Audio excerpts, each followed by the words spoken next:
YouTube. This is Louis Trans, aka Intro5, aka Louis AM. I'm back here in Jackson Township, New Jersey, where I'm going to give you an updated tour of Six Flags Great Adventure. Now, I did an updated tour before 2 years ago, back in 2022, but of course, considering my stupidity, I put all my videos in a questionable terabyte drive that led to those said videos corrupting, including the Six Flags tour that I had. So, as I make good, I'm going to try to do it one more time. So I'm just going to give you the area, check out the area, see what's new, see what's not, and give you a good recommendation, if that's okay with all of you people. So anyways, as you can see, I'm doing this because of the whole Fright Night. As Fright Night's going on, I already did like a tour of that a couple of years back, so don't know if I want to do this again. But they did add some new scare zones, so hopefully we might be able to take care of a few quick things here and there. Alright, so we're gonna start making our way. We were at the main square, of course, so now we're heading straight to one of the first parts of the park, which is known as the boardwalk.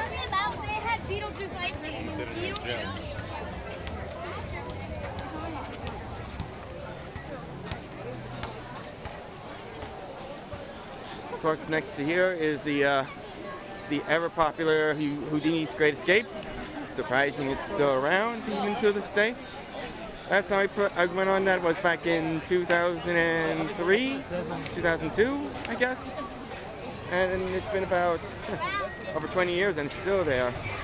Of course, they have the Patrina Williams Carousel, the mainstay of this park. And over here, they have the Yum Yum Cafe, which is basically ice cream parlor. Yum Yum Cafe, guys.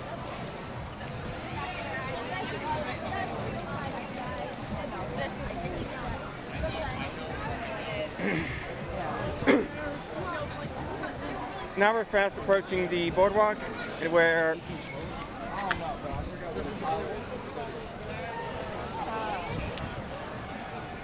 we have nothing but midway games for all people, in all sizes and all ages.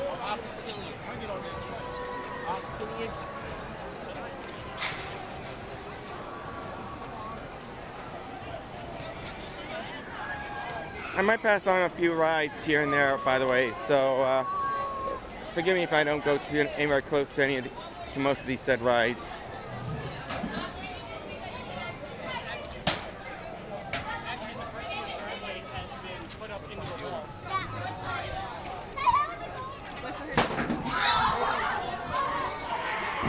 Approaching the main boardwalk square, they had some intriguing rides. They have a slingshot. We walked past the Daredevil, which is like a huge swing ride that propels two people downwards. Sorry, I sort of missed that one. And of course they had the parachutes, which currently isn't working at the time.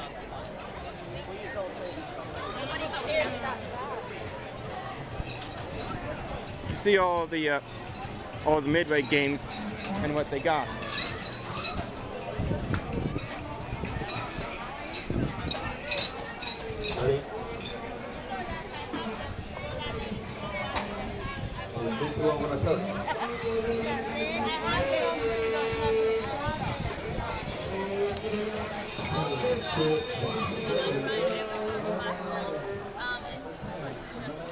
Of course, straight ahead, I'm going to give a quick close-up.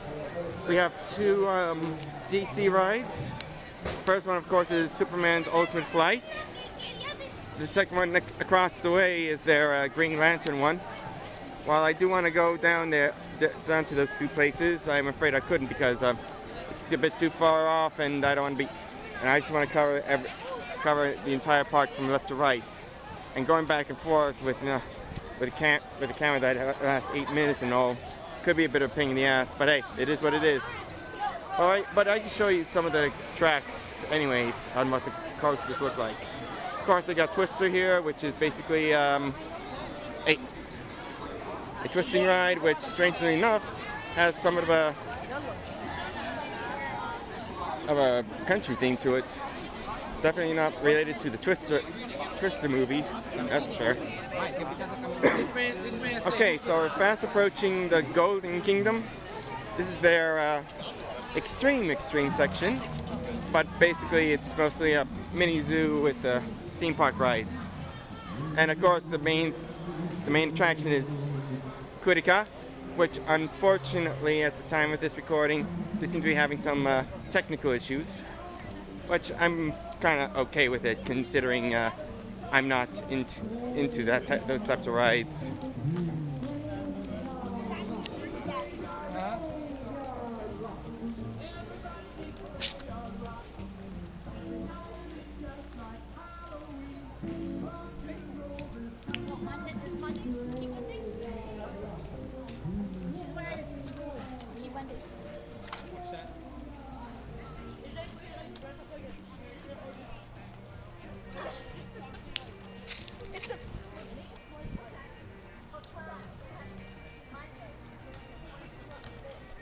Of course, there it is up there, Kurika.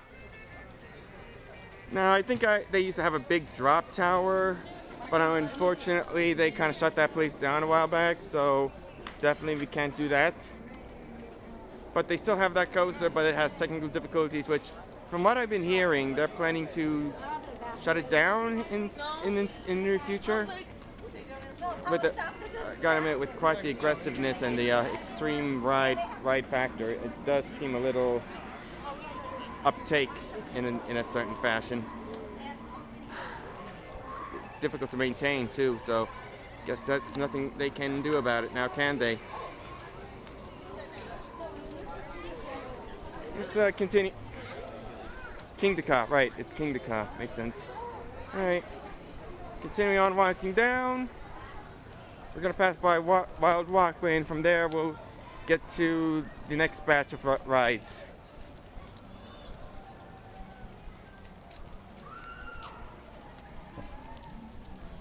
Now you might be noticing a couple of haunted house entrances. I'm recording all this at the time of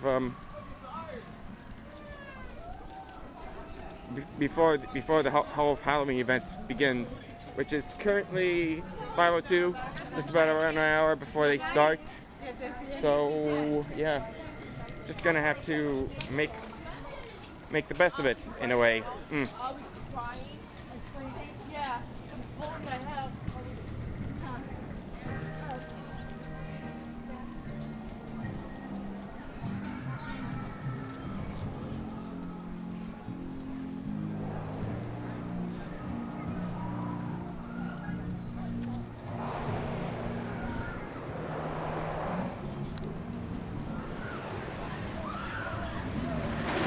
So that was Wild Walkway, which is mostly a mini zoo, but they do have another part of it, which is the Wild Safari Kingdom. And over there, I don't want to be walking all the way down, is their El Toro ride. You can see part of the tracks right here. Right. So I'm going to stop there for two reasons. The first is one of the recordings got mysteriously damaged and I couldn't recover it. However, I was able to continue with the tour in a different setting, so you won't have to miss a thing. The second reason is that I want to share with you all news that you already know, but I do need to share it with you all anyways. So if you don't want to hear me ramble about stuff you already know about while seeing video footage of Overwatch's Blizzard World, feel free to skip to the timestamp in the description below. Okay, so you might have noticed that this recording had one of the most iconic rides in Great Adventure called Kingdaka, a name I like to butcher a few times here on the channel. Well, this video was recorded in 2024, roughly a few weeks before Cedar Fair Entertainment Company made the announcement for the immediate closure of the ride after the merger in July. They stated that it was due to extremely high maintenance costs and persistent reliability issues with its hydraulic launch system, as me and my cousin have seen waiting for the ride to launch but hasn't been able to get through with it. but I believe it has something to do with preventing future accidents, if not a future death. But we'll get to that another time. Now, I never knew of it until I saw the announcement on my phone. And it's not just the ride in general that got shut down due to company's decision. There were other rides that were closed during that year too. That includes the Green Lantern Coaster, a ride I had been on a few times despite the sketchy stand-up theme. Twister, the big swinging ride, and of course the defunct Zumajaro drop ride, and the parachute drop towers that were decommissioned a few years prior. So basically, the boardwalk has become a barren section with an exception of Superman Ultimate Flight. Believe it or not, this Cedar Fair Six Flags merger has caused some controversial problems. Be that of Six Flags America closed in Maryland in 2025 and California's Great Adventure closing in 2027 in Cali. Not to mention cutting back on particular events like the Holiday in the Park event in Great Adventure. Though, then again, the idea of riding coasters in the cold isn't fun. Even if you want to just go there to see just the Christmas lights decked out all over the park. But the closing of Kingda Ka in that year was pretty much a shock to all hardcore riders. Not me, since I am more old school, but I respect coasters like Kingda Ka to begin with. But this is an important question, and I do want to state this because it would have been much more fitting. Shouldn't they wait a year before making that announcement? After all, 2025 was supposed to be the 20-year anniversary of the ride in general, since it came out in and opened in 2005. Like, say, have a big year-round special event for that coast in particular, and have like say getting tickets to ride that ride in general, like that ride I went on in Jersey down at the pier, or and even top it all off with a huge firework display at the end of the season. I mean that would have been the best way to end this coaster's legacy in a way. Hell, they were planning on fixing the ride itself with some new cars and maintenance during the 2024-2025 break. However, instead of waiting a year to make an announcement, they immediately made it before those plans were made, and just like that, this big send-off of Kingda Ka became nothing more than a whimper. I get why they did that. Other than maintenance costs and reliability issues, the true reason was due to another coaster that shares a similar design. See, after what happened with that accidental incident with Top Throw 2 down at Cedar Point in 2021, that led to that closure. Cedar Fair execs didn't want to take any chances for one more year and decided to end Kingda Ka before it reached its 20th anniversary. I mean, say what you will about the Rip Ride Rocket down at Universal Orlando. The Rivet Rocket, of course. At least they gave it a proper send-off before its demolition to make way for a new Fast and Furious coaster as an apology for the disaster fest that was Fast and Furious Supercharged. I mean, seriously. Turning the disaster earthquake ride and making it into the ride that was part of the tram tour in Universal Hollywood? What were they thinking? I just wish Kingda Ka had that send-off, is all I can say. Now, the big question remains, and this is just me putting this together. What will replace Kingda Ka and other rides that were demolished? Well, there are plans for a multi-launch coaster. Hell, at the time of recording this, they already got the tracks to start setting things up.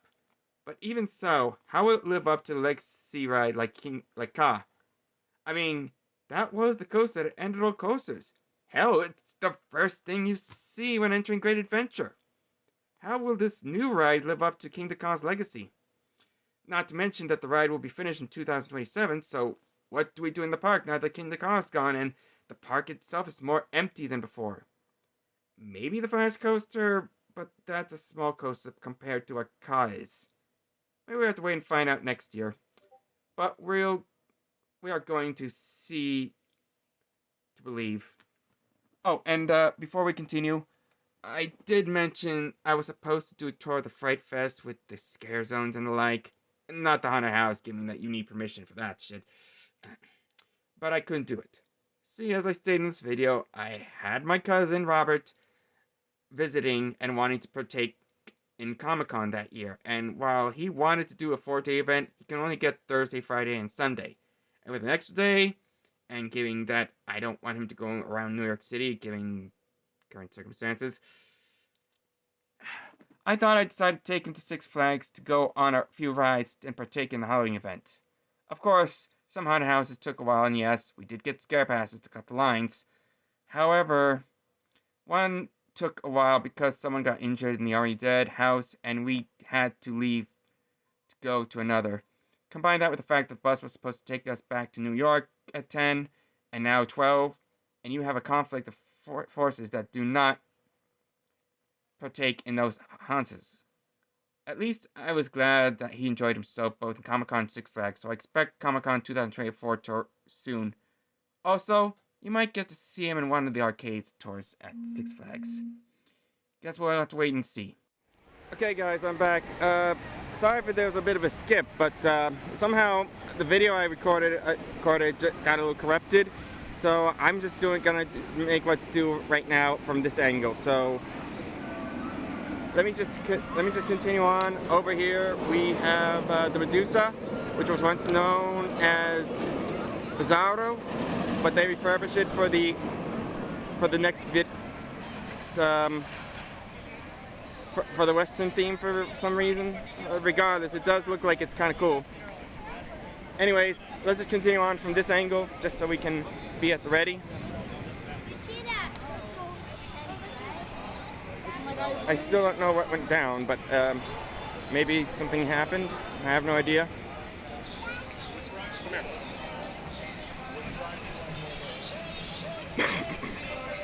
Anyways, we have the Runaway Mine Train over here. Once a very popular ride since 1975. Surprisingly, since this is pretty much about 50 years that Six Flags celebrates. 50 long years. Jesus Christ. 1974 for 50 years. Jeez. Can you only imagine that part, huh? Regardless, it does bring some good memories. And of course, back there is the log flume, which surprisingly enough is still operating despite the fact that it's the fall. I guess it might have something to do with it not being that wet, but hey, it is what it is. Of course, we have the Wild Best of the West, which is pretty much their restaurant.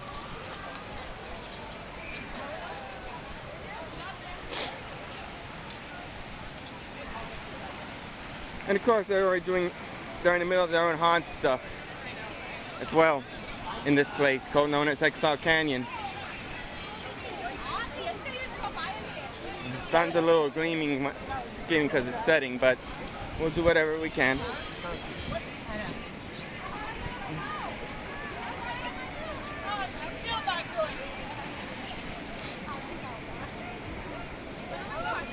Anyways, right here is their very famous El Toro, their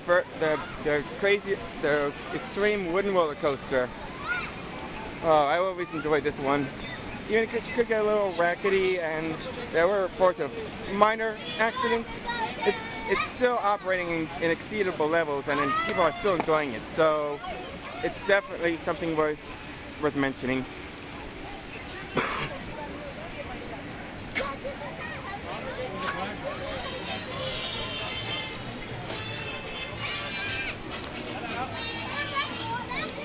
At a good angle. All right, we're about to enter Six Flags Only Kids section, known as Bugs Bunny National Park. This is basically something for the kids, and considering Six Flags and Warner Brothers, this is basically a Bugs Bunny themed, Looney Tunes themed part of the park. I think they have another one in the other side, known as Thrills Junior or something. But it's definitely something for the kids to enjoy, especially on these types of times.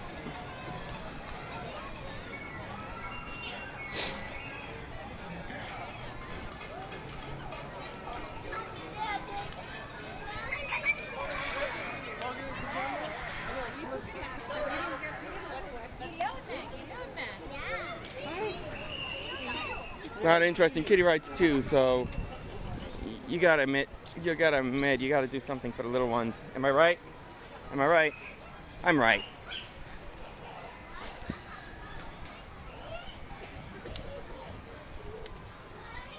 And I like it when you leave this section of park. There's always the classic, "That's all, folks."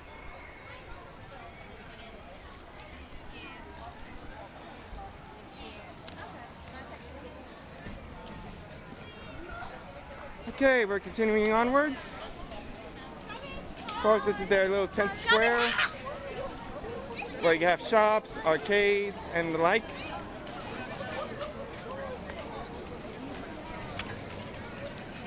Of course, one of the areas is being used as a haunted house attraction, so gotta do something about that part. Sorry. Okay.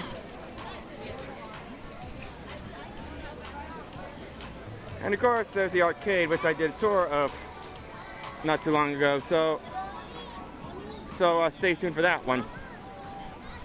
Or if it's already been posted up, then you might know it by now. Okay, so we're just going to take the back end of the park just so we can don't get too much of foot traction around here.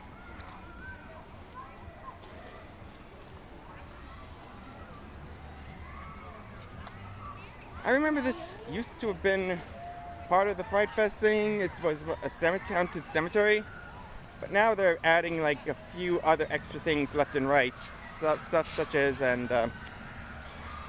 while they still keep the carnival and the bloody fountain, they got other stuff too, like the devil one, and of course Exile Canyon, and of course we have a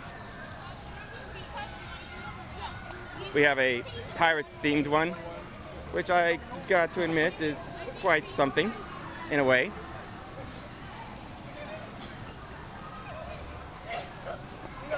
Still, you gotta have a themed area right here. I mean, it's a bit of a walk from left to right. Can't just leave it barren. I'm just saying. I might consider doing those types of tours again, if I can. I mean, I had plans of a Dorney Park one that I've already done, but a few of the videos I have just got corrupted, and the only videos that I got were like 2 from my phone back in 2022. So that could be a bit of a rough patch even for me. But I might either do that in the near future again, or I could just simply, and this is just me saying it, just try to do it in a different manner, like do the theme park. Oh my God! Do the Fright Fest scare zones, and in between would be the 2 Dorney Park ones. That seems a bit much, but I suppose it would be better in the event that I might not be able to do another Dorney Park in the near future. Just saying. Of course, during that talk, we have now approached one of the most popular and most extreme rides, the Joker.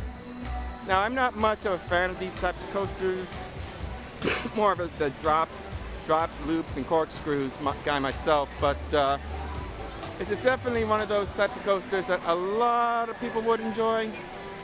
But for people like me, I'm more old school in my coasters, so it does feel much better when it's like that. So yeah, you can tell from this angle that it's a bit much. I'm just saying. Well, let's continue on.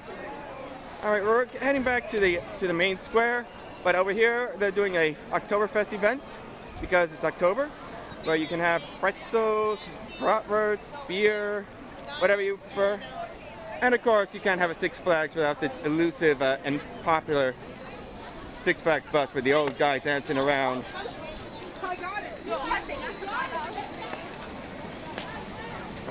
And then, of course, we also have something for the kids known as Harley Quinn's Crazy Train. So if you're not interested in doing that, I think you can just hang out with the kids and go on this coaster instead. Definitely something to do, supposedly. But I'm only saying.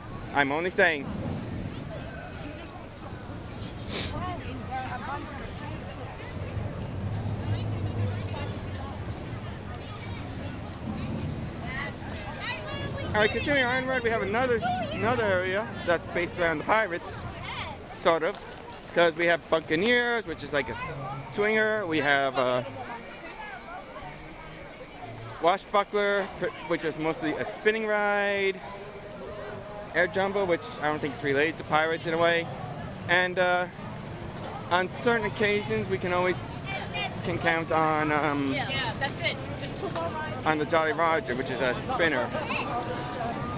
Not much of a. This is pretty much mostly a mild kid section, but it only has its unique charm to it in a way.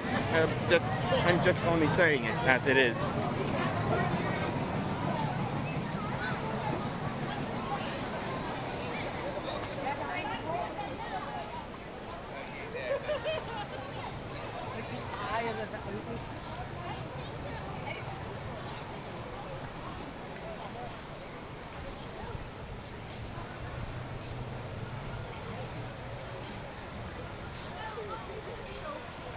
Of course, we're heading around in the back. Over there is their bumper cars area. But this is the other end of the skyline, which, as I mentioned before, is closed for some reason. Pretty much shut down. I thought they might plan on getting rid of it. But we'll see what happens.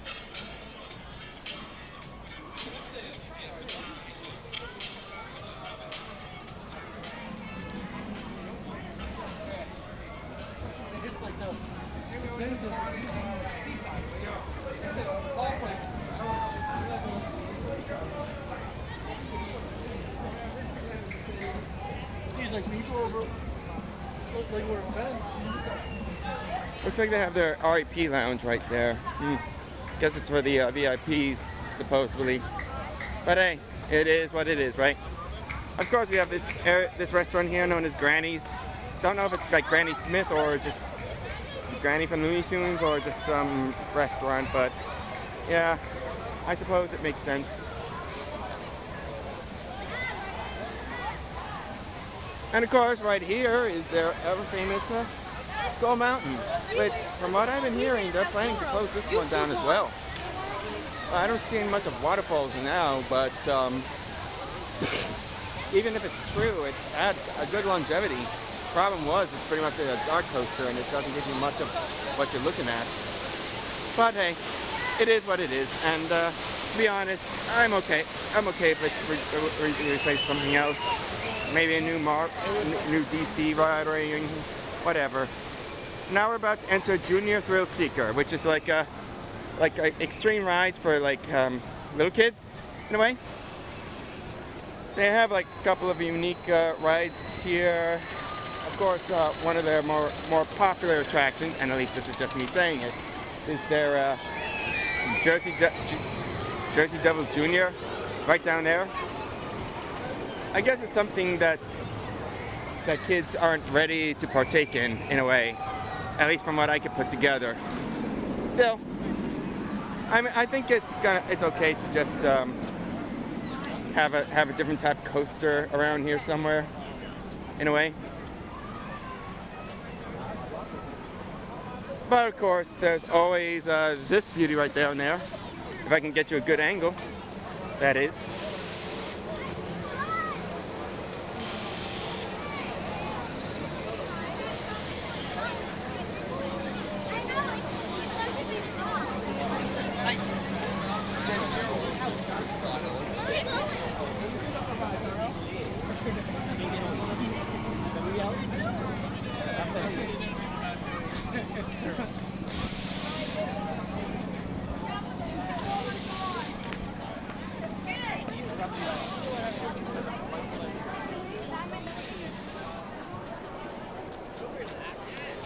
Okay, heading downward here, we're about to enter one side of the park, we're known as Roaring Rapids.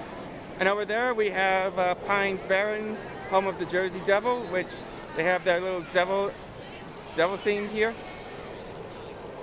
Of course, Roaring Rapids was closed for the season, so you're not going to be able to watch this. But they do have this one right here. Even though you can't see it through the trees. Let me just see if I can get a closer angle in a way.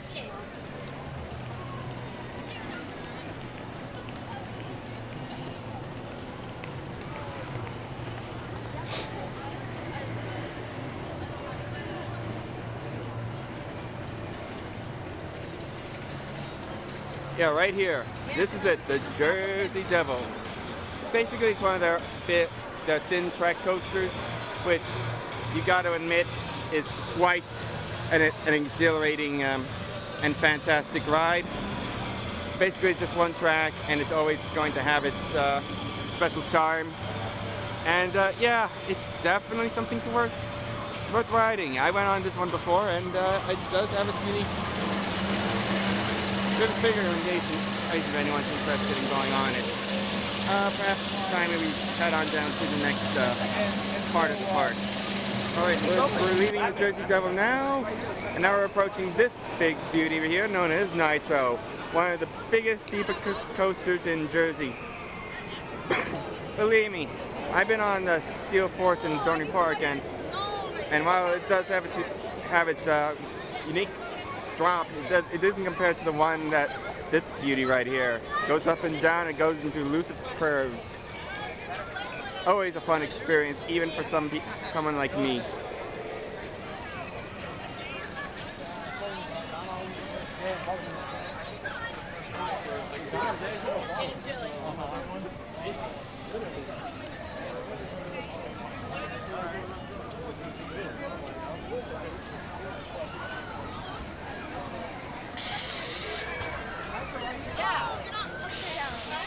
Alright, we're going around the corner here, just so we can enter the last part of the park.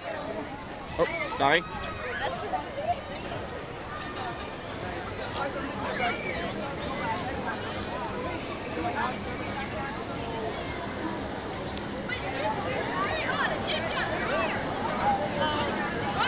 And it looks like I gotta hurry before I run out of battery life right here.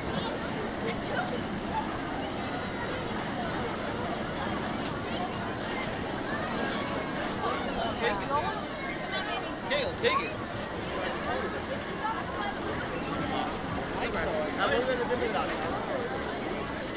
All right, making our way towards the end of the park.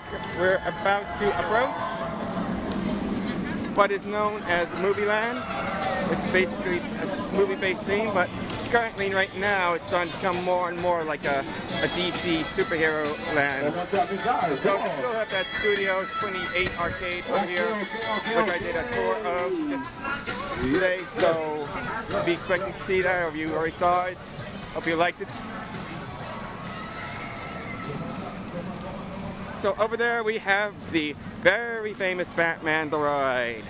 Always the funnest coaster. You never get old, never get tired of this type of beauty, and it definitely has its charm. And of course over here we have the Dark Knight coaster, which is their indoor Crazy Mouse roller coaster.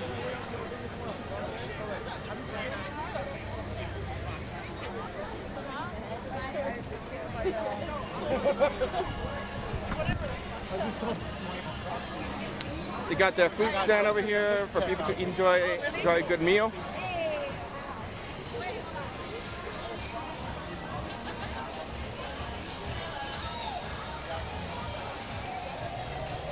It looks like there's a big line for something. I don't know what it is. Oh, I know what it is. It's they already have their haunted house is about ready to open up. Thankfully, me and my cousin were able to get our fast pass badges, so that means we will be able to get in without these long waits. Of course, they have their little stage areas here. Me and Richard went here for the wrestling show. Now they're doing a Halloween event type known as Dead Man's Party. Up ahead, we have Wonder Woman Lasso of Truth. It's a huge swinging, spinning ride. Again, another ride I am not wanting to partake in for reasons, but you must admit, it definitely has its charm. And making our way to the end of this end of the park, we're about to enter Metropolis, or Superhero Land, or whatever they call it now. But this is where they have all of the DC like shows, from left to right. Of course, they got, but apparently they're doing a bit of refurbishment. So the only thing that's open is this one right here, known as Justice League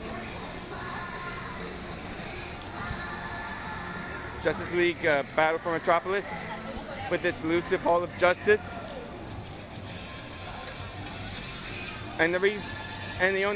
But they do have another ride known as the Cyborg Centrifuge or something. But up ahead, while it's not open yet, this is the Flash Coaster. Now, I don't know much about it, but they've been doing some test runs so far. As far as I'm concerned, it's one of those forwards-backwards coasters that loops around twice, which definitely got some form of edge. Though then again, considering how it's being then again, I don't know much. They tested it out a few times, and it's not going to open until 2025. So by the time it opens, I'll take a look. I check through YouTube videos to see how it plays out. I'm not planning on going on it now or next year or anything. Maybe another time, but now I don't know. But it might be interesting if you guys want to check it out next year. So that's it for the tour. I gotta admit, this is quite an entertaining one. Definitely has some good rides, some good fun, some good entertaining value. Though I am quite curious as to how they're gonna plan out the whole Fright Fest thing. I might do video tours here, I might do it in between the Dorney parks, but I'm gonna have to wait and find out, because it's going to be a bit of a mess. Still, it's a fun experience. If you ever go to Jersey, head on down to Jackson Township, you might not be disappointed in what you see here. So that's it for the tour. Hope you guys enjoy it. See you for more videos, and I'll see you all next time. #RoadTheGoodCartoons.